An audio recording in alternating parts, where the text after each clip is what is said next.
계속해서 대구 경북 소식 전해드리겠습니다. 대구와 경북 지역은 건조한 가운데 차차 흐려지겠습니다. 아침 최저기온은 대구 영하 3도, 구미 영하 6.7, 안동 영하 8.1, 포항 0도 등으로 어제와 비슷하거나 조금 낮았습니다. 낮 기온도 대구 8도 등 4도에서 10도의 분포로 어제와 비슷하거나 조금 낮겠습니다. 내일은 흐리고 비나 눈이 온 뒤 늦은 오후에 그치겠고 예상 강우량은 5에서 20mm, 예상 적설량은 3에서 8cm입니다. 내일 아침 기온은 대구 영상 2도 등 영하 4도에서 영상 4도의 분포로 오늘보다 높겠지만 낮 기온은 대구 4도 등 2도에서 6도의 분포로 오늘보다 기온이 떨어지겠습니다.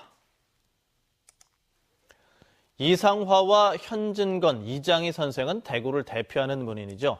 이분들뿐만 아니라 최남선, 김옥 등 한국문학사에 위대한 족적을 남긴 문인들의 원본 작품이 오는 5월에 문을 여는 대구문학관에 기증됐습니다. 윤태우 기자가 취재했습니다. 민족 저항 시인 이상화의 대표작 빼앗긴 들에도 봄은 오는가가 발표된 개벽 70호입니다.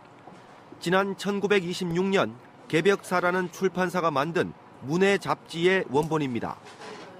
1939년에 발간된 물새 발자옥이라는 이 악보집은 완벽에 가깝게 보존돼 있는 희귀 자료입니다. 이인성 화백의 판화가 표지에 찍혀 있고 박태준 씨가 작곡한 노래 악보가 실려 있습니다. 한국 최초의 창작 시조집 최남선의 108번뇌와 대구 출신 작가 현진건의 무영탑도 눈에 띕니다. 모두 개인 소장품으로 오는 5월에 문을 열 예정인 대구 문학관에 기증한 것입니다. 문학관이 문학관답게 활용이 되고 또 활성화되자면 좋은 자료들이 있어야 되겠다 싶고 내한테 있는 자료가 도움이 된다면 기꺼이 내겠다 하는 그런 생각으로 대구문화재단은 대구문학관에 소장할 자료를 구하기 위해 2012년 11월부터 1년 동안 1920년부터 60년대까지 대구를 중심으로 활동한 문인을 대상으로 자료 수집에 나서 초판 단행본과 문예지, 육필 원고 등 14,900여 점을 기증받는 성과를 거뒀습니다. 수십 년 지나고 나면 이 자료들이 멸실되거나 훼손되거나 해서 귀한 그 향토에 또는 우리나라의 문화유산들이 없어지지 않은 그런 우려도 들었습니다. 기증받은 자료 가운데는 문학사적 가치가 큰 것들이 많아서 이 자료를 어떻게 잘 활용할지가 숙제로 남았습니다. MBC 뉴스 윤태호입니다.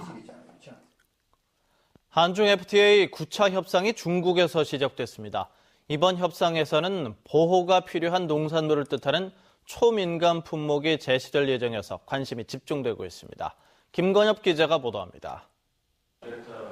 한중 양국은 지난 8차례 협상을 통해 단계적으로 개방할 일반 품목과 민감 품목 초안을 교환했습니다. 이번 주 시작된 9차 협상에서는 관세 철폐 대상에서 제외되는 초민감 품목을 맞교환합니다. 정부는 연구 용역과 생산액, 관세율, 수입 현황, 다른 FTA 협상 결과를 토대로 농산물 분야 47개 초민감 품목 후보군을 정한 것으로 알려지고 있습니다. 그런데 개방이 되면 연관 산업에 피해가 우려되는 오미자와 배추는 제외되고 수박과 딸기, 자두 등 저장성이 낮은 과일도 빠졌습니다. 또 국화, 장미, 카네이션을 제외한 대부분의 화훼류와 주요 한약재도 제외돼 경북농업의 피해 우려가 제기되고 있습니다. 가공업체에서 제조 원가를 절약하기 위해서 중국산을 많이 쓸 수 있는 그런 여건이 예상이 됩니다. 지역 오미자를 소비하지 않기 때문에 바로 피해가 온다고 보고 있습니다. 경상북도는 지역 농업 보호를 위해 더 많은 품목들이 포함될 수 있도록 노력할 방침입니다. 앞으로 이제 또 품목 이거 보고 또 아마 2차 발표할 때 빠진 건 다시 추가로 넣어달라고 이제 우리 이야기를 해야 되겠죠. 한중 FTA가 타결되면 경북의 농축산업이 직격탄을 맞아 7,400억 원 생산액이 감소할 것으로 전망되고 있습니다. MBC 뉴스 김건엽입니다. 자동차 공회전 제한 구역이 올해부터 대구 전역으로 확대됐습니다. 대구시는 대기질 개선과 에너지 낭비를 막기 위해 터미널과 차고지 등에서 적용했던 공회전 제한 구역을 대구 전역으로 확대하고 앞으로 단속 규정을 개정해서 사전 고지 없이 휘발유와 가스 차량은 3분, 경유 차량은 5분의 공회전 제한 시간을 어길 경우 과태료 5만 원을 부과할 방침입니다. MBC 생활뉴스를 마칩니다. 고맙습니다.